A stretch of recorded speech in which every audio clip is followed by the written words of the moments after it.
Hey, what's going on? I'm Joe Cronin, and welcome back to the Toss-Up. We took a week off to eat as much food as possible and talk to all of our favorite relatives and friends, but sports did not take a break, as they never really do. Today, we're talking about a sport whose season is coming to a close and has given us some fantastic memories along the ride. It's all things college football today, so stick around and, yes, buckle it back up because we have a great show coming up on the Toss-Up.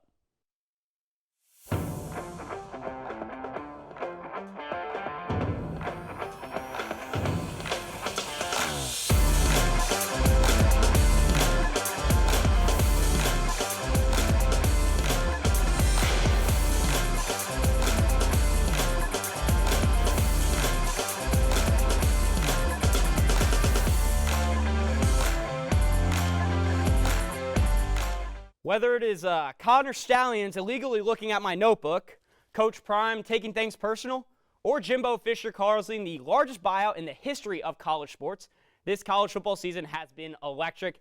Here to break down the season as a whole and what is yet to come is a great set of panelists here today. We got Spencer Hoffman, Jhett Garrett, and Ryan Canfield. Guys, thanks so much for joining. We're going to break it in right away. Rivalry weekend just happened. Some good moments, some bad moments, some ugly moments. Spencer, I'll go to you first. What was your biggest takeaway from rivalry weekend? Alabama. Jalen Milroe, last play of the game, corner of the end zone. They looked very beatable. Granted, it is Auburn. It's a rivalry game. I'm a big believer that rivalry games are a coin flip no matter how good either team is or home field. I think each team wants to beat each other just as much as the other does. But I think that Alabama looks very beatable coming into Georgia, but they also have their moments of looking like the best team in the country. So it's going to lead up to a big game this weekend. There's something about that weekend that means a little more. There's some bad blood, possibly some penalties here and there that you don't usually see throughout the season. But Jalen Milroe stepped across the line of scrimmage 2 times in that game, like blatantly. He looked like Jameis Winston a couple years ago against the Rams, if you've ever seen that clip before. Jett, rivalry weekend. To piggyback on what he had said, there's nothing guaranteed in rivalry week. Records mean absolutely nothing during rivalry week, and that was one of my biggest takeaways. But another big takeaway I had is Oregon. They're looking really, really, really legit moving forward. 31-7 win over Oregon State, and they did everything right in that game. Coming down the stretch here, they've got Washington this week, and they look just as good as anyone. It was sad. I mean, is that the end of civil war between Oregon and Oregon State, or do you think they keep running it back with all the conference changes that are happening? Not next year, but they cannot end these rivalries with realignment. I just don't think that should happen. What I've been taking away from this season, as the Michigan fan in the room, they beat the allegations. Thanks for telling us that. Sorry, I hate doing that, as you guys know. They beat the allegations. The whole sign-stealing stuff is pushed out the door. They maintain their dominance in the Big Ten. And going back to what Spencer said, Jalen Milroe has rebounded fantastically this season. I mean, we were talking about it today on our show about how Jalen Milroe gets benched in the USF game, and I said that he's been bad. He's not the Alabama quarterback that we've been seeing of late, but he's done a fantastic job, and I'm just ready for all this chaos to ensue. It's going to be amazing this week. I mean, these past couple weeks, Milroe has kind of pushed himself into, at least from the sportsbook's perspective, into the Heisman race in a sense. Like, he's not in that upper echelon of the 4 guys. We'll obviously talk about them later in the episode, but he's made himself, I think, in betting odds right now, he's tied for 4th or 5th currently. I'm surprised you didn't talk about how Ryan Day is now 1-3 against Michigan. Anything about Lou Holtz either, Ryan? Well, I mean, the whole Ryan Day thing, it's a bit of a cosmic gumbo, as I like to say. And I think, having that 1 win in 19 with Urban Meyer's players, I'm not sure if it's certainly not a recruiting thing. I think it might just be a mental thing. And I think ever since Justin Fields made that comment about how it means more to Ohio State, the Michigan players have just gone up and away with that. So I just think it's an entire culture change. But I mean, the rivalry being back in a rivalry state and not utter dominance is just great for football. So at the beginning of the show, I alluded to some of the fun stories that have happened. And before we go into the championship weekend, I want to talk about favorite either storylines or moment. Spencer, we'll head to you first for this. I'm going to throw it to my hometown, Los Angeles, California. USC, Caleb Williams absolutely jinxed his entire season in one moment. And everyone's watched college football this year. We all love Dr. Pepper Fansville. Caleb Williams did an entire commercial before the season started about how jinxes don't matter to him. He was a video game cover. He walked under 3 ladders. Granted, he does wear number 13 to begin with. Last I checked, they went 7-5 and are not in the Pac-12 title race at all. I'm not, don't really have a pull or anything against UFC, but I've always just not really liked Lincoln Riley. So seeing all that happen, just the way he left Oklahoma and kind of took everything with them, seeing them kind of really struggle with a loaded team was kind of fun. Jett, favorite moment? I'm going to, again, piggyback off of you here with Caleb Williams. I loved watching Notre Dame beat USC this year. It was a lot of fun after last season with USC knocking them off, and they were talking a lot. But Sam Hartman throwing up the cry on sign, maybe you want to call it. I don't know, but seeing that was very special, and with all the Notre Dame faithful, that was my favorite moment from this season. That was like one of the first games of the year where Caleb Williams didn't look like the projected #1 overall pick in the draft. And ever since that moment, things kind of just slide. And, I mean, if we wanted to talk draft, we could. But, no, we're sticking to what's ahead. Ryan, favorite storyline so far? Any favorite moments? 3 words, America. Oh, James America. Madison University. Love it. Vying for that, their first year in Division I. It's been on College Game Day. It's been everywhere on social media saying, put JMU in the bowl games. They finally did it. It's going to be great. And a good buddy of mine has been on the JMU train, and we could be seeing Kurt Signetti here in Bloomington not very long. I don't want to jinx it, but that's my guy for IU. It's a bold pick. I mean, obviously, Hoosiers still looking for their coach. I imagine by the end of the week, they're going to have that all but announced. It is sad that JMU's still not competing in the Sun Belt Championship, though. I still think, if you grant them the bowl, they were 11-1. Why not grant them that? And, of course, game day shows up to their campus and they lose, but that's besides the point. We're going to segue into championship weekend, though. Probably the biggest weekend of the year outside of rivalry weekend, and there's so many implications for this year. We're going to break down the 5 Power 5 conference games, starting with the ACC. So, Jett, to you first. It's the undefeated Florida State Seminoles taking on really one of the surprises of the upper echelon this year with Louisville, Jeff Brom, in his first year. How's that game going to shape up? It's weird how much the narrative has changed with Jordan Travis going down with an injury. And if Jordan Travis were playing in this game, I would probably take Florida State to win this game.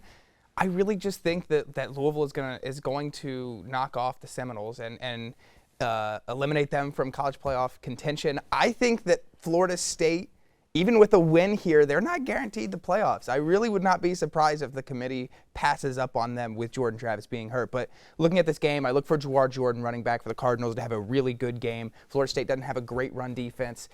Louisville's first ever ACC championship game as well, so I'm really looking forward to it. I do think that Louisville will knock off the Seminoles and eliminate Florida State from playoff contention. I mean, what a surprise they were. Last year with Scott Satterfield, they were not great, and then bring in Jeff Brom, who led Purdue to that Big Ten championship game against Michigan. Obviously, it was a blowout. They're in the Big Ten West, but still, it was a pretty good season. Now, Big Ten.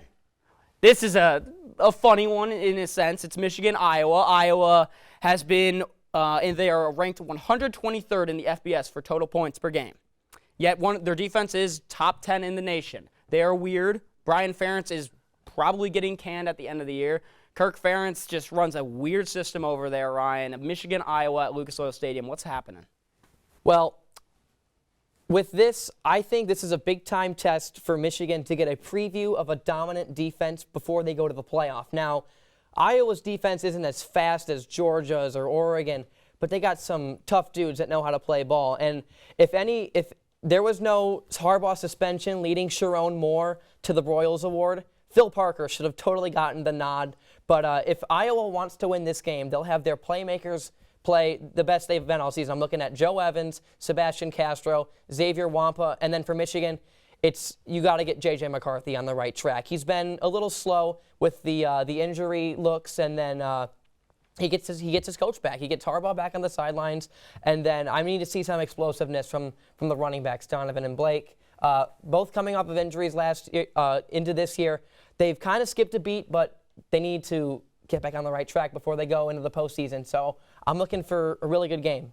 So for the past couple weeks, Iowa has set the record for the lowest over-under in college football history, and they hit the under last week in their final game of the season. I have a question with this Michigan defense. Does Iowa score a touchdown? It depends. I think if Michigan's linebackers can get to the tight ends and to LaShawn Williams, I'll say yes, they will score a garbage time touchdown. But there may be no garbage time depending on how Iowa's defense, keeps Michigan in check. I think it'll be a low-scoring game just because this has been one of the weaker Michigan offenses that they've been in this 3-year stretch.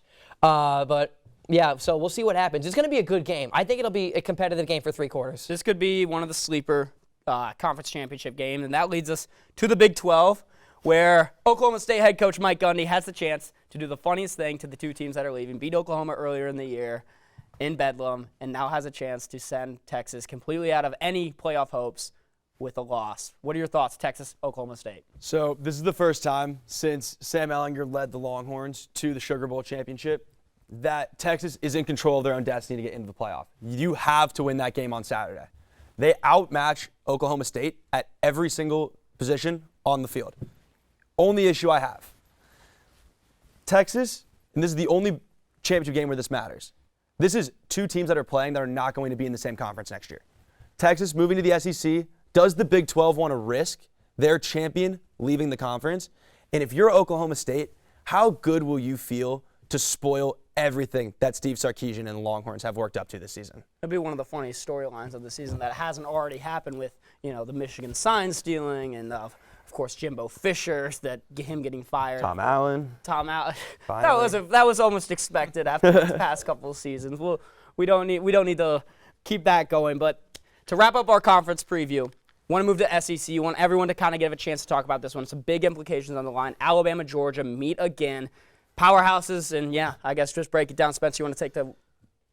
Georgia didn't really play a super strong schedule to start the year. I definitely thought they were fraudulent, and then they played Ole Miss, and I went, this team is legit. I need them to win. I want them to win. I want my University of Texas Longhorns to get a chance at the playoff, and Alabama doing that will not cause that for me. So I think Georgia takes it. I think Carson Beck's legit. Jett? I'm going to agree. I think that Georgia is going to take this game. Georgia's a dominant team, and they have been for the last 3 seasons of college football. And I think a lot of people are starting to count Georgia out, and people are wanting to pick Alabama in this game just because it kind of makes things a little bit more interesting. But I think Georgia's going to win this game with ease. I think they're definitely the favorite. I like Alabama in this game because Georgia has kind of, they started slow, and they let offenses that I'll say for this ran out of gas late in the second half of these games. Missouri ran out of gas. Auburn ran out of gas. If Alabama can keep their foot all the way on the gas with Jalen Milroe, former Bulldog and national champion Jermaine Burton, it's gonna be an amazing game. I think Alabama is clicking on all cylinders right now at the right time, and I think they win this game. So sadly, we have to make this one super quick. It's the Pac-12 championship, arguably the most looked upon. All eyes are going to be on this one. It's the 3 versus the 5. Washington, Oregon. Ryan, back to you. I'll just go quick here since we gotta go to the next block. I'll say this: if you like points and you want to find a Heisman winner, this is your game in Vegas. I got my Oregon green duck tie on. Give me the Ducks this week, Friday night against Washington. I like Oregon a lot. Oregon. It's hard to beat the same team twice in a season, and they almost did it in Washington earlier this year. Absolutely. It's going to be a thriller on Friday. And before we wrap it up, just give me a Final Four and your national champion, Spencer. Georgia, Michigan, Washington, Texas, and Georgia.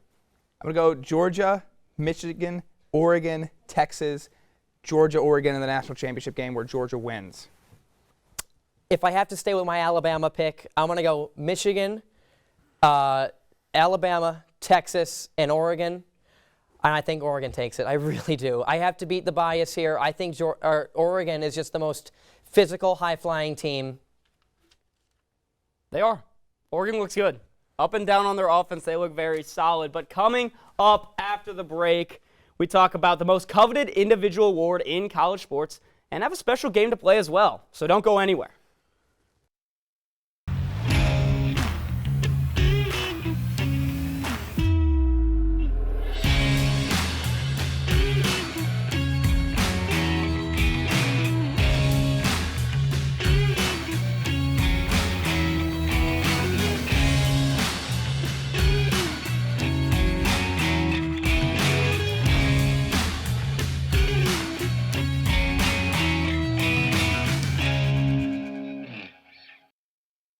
Welcome back to the toss-up. We're going to see how long I can hold this pose.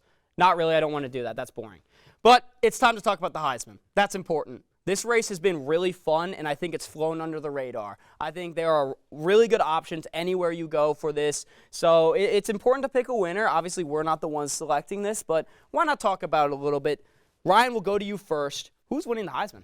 Well, this race has been a total. It's like a horse race, and we are in the stretch. And I have 3 names for you. The should-be winner, my personal favorite option, and then who will win it. The winner of the Heisman Trophy should be Jayden Daniels. In a sense, this award has come to a team award, and the defense for LSU, who I thought was going to be really good this year, has kind of sold Jayden Daniels out of the award. So he has looked the best, I think. But my personal favorite choice would be Mike Penix. Starting in Bloomington, finishing his career off in Washington, it would just be an absolute dream come true for him. But the winner of the Heisman Trophy will be Bo Nix. He is bodacious. Those billboards in the beginning of the season. Words here. The beginning of the season, those billboards, they did not lie. And it's been an absolute amazing story for Bo Nix. He said it many times, just being at Auburn, all the pressure was on him. He goes to Eugene, his shoulders feel lighter, and they're going to do it. My one thing about Jayden Daniels is you look a couple years ago, I guess more than a couple now, Lamar Jackson winning. That Louisville team wasn't great, but they saw what Lamar Jackson did to propel them, and that's why he was able to win that award. So I don't know. I think this race is pretty tight. There's not a ton of wiggle room right there, so it might come down to the overall record, which could come into play. Jett, Heisman winner. I've been Jayden Daniels for about the last month and a half, but after this past weekend, I gotta go Bo Nix. I think that he has put up the best numbers in college football this season, and he's hopefully, if my pick is correct, going to win a Pac-12 championship this Saturday. I think Bo Nix is the guy. I wonder if that tie holds any luck. I mean, we'll see. We'll see on Friday. I'm going against the grain. I think that a lot of people pin the Heisman as just a quarterback award at this point with the occasional receiver winning. This year, the Heisman Trophy is the best player in college football, Marvin Harrison Jr. He is, without a doubt, the most talented player on the field every week. He has made catches that 80% of the NFL can't make, and he is the best player in college football. Give the kid the Heisman. Yes, Ohio State lost to Michigan. That's a yearly tradition at this point. Please give it to the right person, or at least I want to see him in New York in the Final Four. I think it's going to be tough, and I think having Bo Nix and Michael Penix playing each other this upcoming weekend is going to have a lot of weight to it right there, and especially if one of them really balls out, especially if it's Nix. I think Nix right now has the edge over Penix, so if Nix goes for like 304, that might make his final push to be the Heisman winner. But before we go, I promised a game, and we have a game. It's called Who's That Heisman, and here's how it works. I'm going to read off a couple different clues from Heisman winners dating back to 2010 from last year. So 2010 to 2022, that's 13 total winners. Of those winners, I've picked 7. What the guys will do, they get 1 guess per Heisman winner, and they will tally up points if they get it correct. 1 guess per Heisman winner, tally up your points at the end, and the winner gets the most coveted award in the history of the toss-up, and maybe the only award, and I have it back here. Here we go. The Bodie. Josh Bodie's head on the Heisman. So we're going to place it on the table. The winner will get the Bodie. Are you guys ready? Yes, let's Let's go. get after it. I've been looking forward to this. So number 1 of Who's That Heisman? This Heisman winner dressed for a game while he was suspended. Jameis Winston. What year? 2014. Wrong. 2013. Boom. Spencer, 1 point. Keep track of your points, by the way, because I don't Oh, want I would have gotten that one. Number 2, this one might get you guys. Runs like a toddler in a grocery store. Mark Ingram. No. Derrick Henry. No. Robert Griffin III. Kyler Murray. What year? 2018. Boom. Spencer, 2 points. Number 3, broke his chair at the Heisman ceremony. Derrick Henry, I have no idea. 2015. Boom. It's No Spencer's way, I was on a going roll. to say it, but I didn't want to go Someone's Derrick gonna have Henry to come up back to strong, back. or else Spencer's going to run away with the coveted Bodie. Number 4, what, in my opinion, the most college quarterback of this list. NIL before NIL. Joe Burrow. Money. Johnny. Denzel, 2012. Boom. Oh, my Jet goodness. gets a point. He's back in the gotta lock game. in. All right, we got 3 and 1. I'm guessing. I need one more for the win. So this Heisman winner wasn't really defined by his performance, but more of the season as a whole. It was a very weird season. Teams playing 6 games. Teams playing 12 games. I'm going to go. Devontae Smith, 20. Boom. Yeah. Ryan, all right. Now, there's only 2 left. So in order to dethrone Spencer, one of you Gotta two get is going to to have to the make a fire. run right now. So my hint is the coldest picture in the history of college sports. Joe Burrow, 2019. Uh-oh. Spencer looks like he's going to be running away. And just to round it up before he gets it, I'll read my 7th And off. the tiebreaker question? Can we get the tiebreaker question? We'll get the too? Okay. tiebreaker question because why not? Number 7. Arguably one of the biggest what-ifs of our generation in NFL history. Robert Griffin III, 2011. Boom. That was mine. So congratulations Man, I should have got. to Spencer. You are the winner of the first ever Bodie. That's awesome. Yay. Should have That's got. awesome. I should have got the Henry. Oh one. yeah, I guess the tiebreaker question, which I guess we did discuss beforehand, was what is the first name of Heisman? John Heisman. John. It is John Heisman, but we didn't need to do it. And that's going to wrap up this week's show. Be sure to follow along with our Instagram and Twitter at the TossUp23 and at the TossUpIU, as well as IUSTV Sports on both platforms as well for all things Indiana athletics. This is the last time you're going to see of me this semester. So with that being said, there's 2 things left to do in honor of Coach Prime. Don't take things personally or don't make things personal. And of course, toss it up, and we'll see you next year. Oh, I should have.